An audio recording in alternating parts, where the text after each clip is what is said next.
This is another conversation in the Wheat Belly Basics line of discussions I've been providing to help people who are new to the Wheat Belly message get up to speed and understand what it is we're trying to convey in the Wheat Belly message. And I call this conversation, Aren't Whole Grains Good for Us?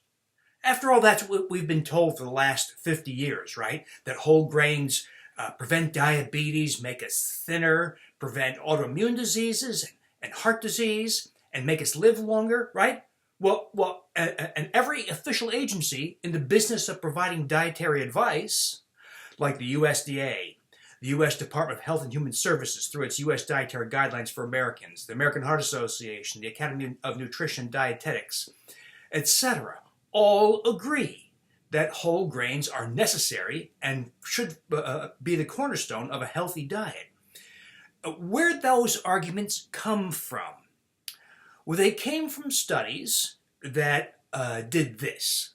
They took something unhealthy or bad for us, white flour, and replaced it with something I would argue are less bad, whole grains.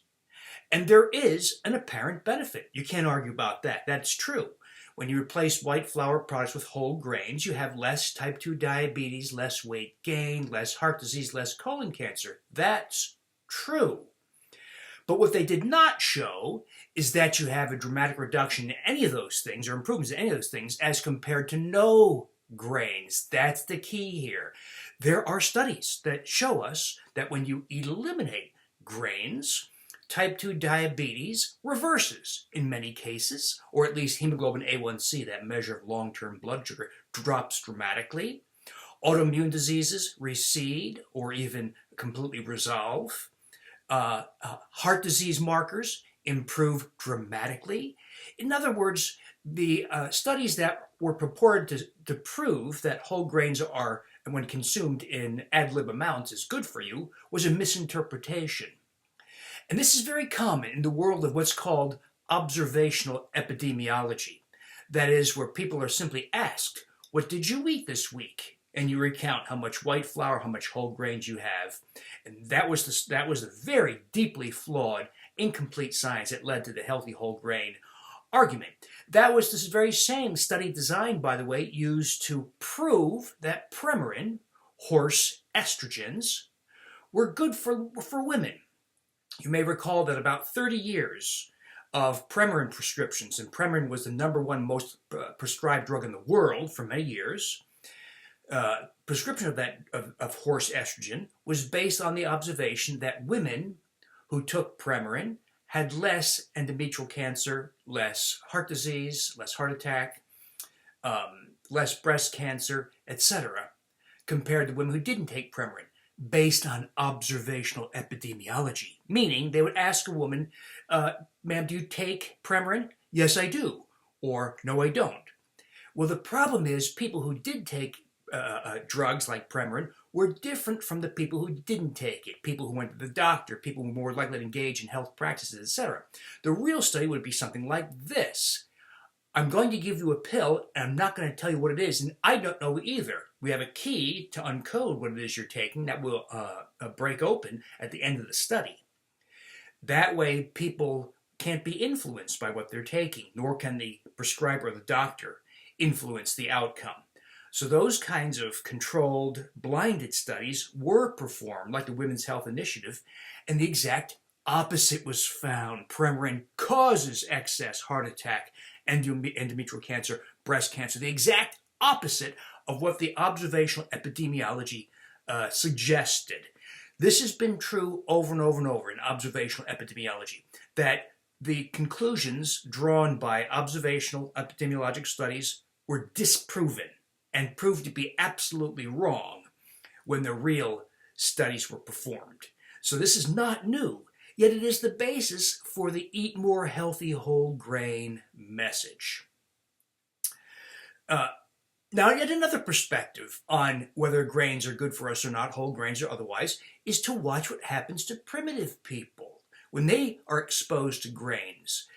Now, this is modified by the fact that when primitive people eat modern food, it also includes sugars and processed oils.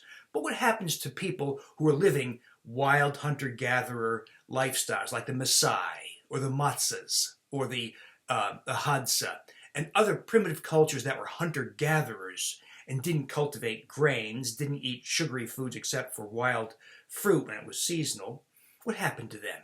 And also what happened to people in ancient times when they first turned to grain consumption, when they started to harvest wild grains and then cultivate grains around 10 or 12,000 years ago.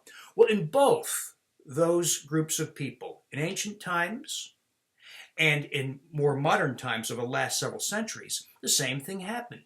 There was an explosion in tooth decay. Prior to the consumption of grains and processed sugars as well, about 1 to 3% of all teeth recovered showed tooth decay or abscess formation or misalignment. When grains were added, that exploded to 16 to 49% of all teeth showing decay. Now think of it, by the way, the people who did not consume grains or sugars had very little tooth decay without fluoridated toothpaste, toothbrushes, dental floss, dentists, orthodontists, fluoridated water, etc., and had very little tooth decay. But when grains were added, there was an explosion of tooth decay and tooth misalignment. There was a doubling of knee arthritis, so bone diseases began to appear on a much larger scale. Deficiencies, evidence for nutritional deficiencies show up. Iron deficiency in particular. In the more modern cultures, wild cultures who consume modern foods, other sorts of deficiencies also develop. And obesity and type 2 diabetes develops at explosive rates. And now this is largely due to the consumption of grain foods, but also sugars, as well as soft drinks and processed food oils. But the grains do play a large part in generating those ill effects in primitive people. Now the science is also already available, showing us that grains, whether they're whole or white flour, doesn't make a difference, contain plenty of unhealthy ingredients that have adverse effects, like the phytates. The phytates of grains are the reason behind the iron deficiency, as well as zinc, magnesium, and calcium deficiencies that develop in grain-consuming people. So people who consume a lot of grains often develop iron deficiency anemia that's only correctable by removing the grains. Zinc deficiency and impairment of your immune system and skin rashes, very common in grain-consuming people. Magnesium deficiency, started by water filtration, much worsened by the presence of phytates in grains. Wheat germ agglutinin is completely impervious to human digestion and is a very potent bowel toxin, an inflammatory factor if it gets access into your bloodstream. Gliadin in wheat, rye, and barley, and the related protein zein in corn, are highly inflammatory and are the first step in autoimmune diseases like type 1 diabetes in kids and rheumatoid arthritis. They initiate the intestinal reaction that leads to autoimmune diseases. They're responsible for a lot, if not most, autoimmune diseases, and that science is unfolding, but it's looking as if grains underlie a lot of autoimmune diseases. And then the wheat belly experience, where we eliminate all grains: wheat, rye, barley, rice, oats, millet, amaranth, triticale, all of them, because they all share characteristics more or less. And incredible things happen. Acid reflux gone in the majority within 5 days. IBS symptoms gone in the majority within 5 days. Joint pains recede. Autoimmune diseases begin to recede, though much more effectively when combined with all the other strategies we add on, right? Like vitamin D and cultivation of bowel flora. Migraine headaches improve or disappear in many people. Weight loss proceeds at astounding rates, and it does so without appetite, because people lose their appetite because the gliadin-derived opioid peptides are now gone. Those are very potent appetite stimulants. So you're freed of hunger. Fasting becomes very easy. Skin rashes recede. Leg edema recedes. Blood pressures drop. Blood sugars drop. Sufficient for many, if not most, type 2 diabetics become non-diabetic, or at least have a very much lower hemoglobin A1C, a much better blood sugar control, off drugs or on many fewer drugs. So health transforms dramatically, and you can see it on the face, right? If you've been following the Wheat Belly Conversations on our Facebook page, you see the dramatic anti-aging, age-reversing effects of grain elimination.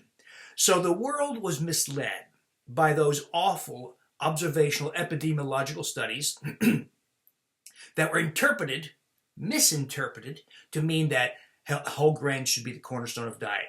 Whole grains shouldn't be in anybody's diet, if at all.